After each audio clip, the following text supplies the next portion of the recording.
ఉప్పల్లోని రాజీవ్ గాంధీ అంతర్జాతీయ cricket స్టేడియంలోని HCA కార్యాలయంలో vigilance అధికారులు సోదాలు నిర్వహించి విచారణ చేశారు. హెచ్సీఏ, సన్ రైజర్స్ మధ్య జరుగుతున్న వివాదంపై విజిలెన్స్ అధికారులు విచారణ చేపట్టారు. హెచ్సీఏ అడ్మిన్ ఆఫీసులో పనిచేస్తున్న ఉద్యోగులను 10 మంది విజిలెన్స్ అధికారులు విచారణ చేశారు.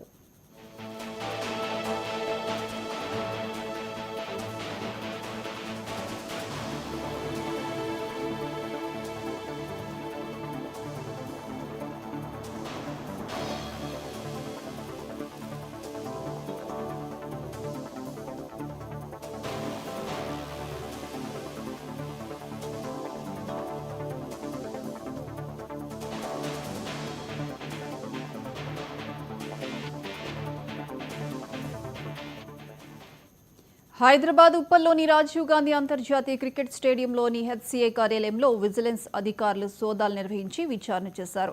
హెచ్సీఏ, సన్ రైజర్స్ మధ్య జరుగుతున్న వివాదంపై విజిలెన్స్ అధికారులు విచారణ చేపట్టారు. హెచ్సీఏ అడ్మిన్ ఆఫీసులో పనిచేస్తున్న ఉద్యోగులను 10 మంది విజిలెన్స్ అధికారులు విచారణ చేశారు.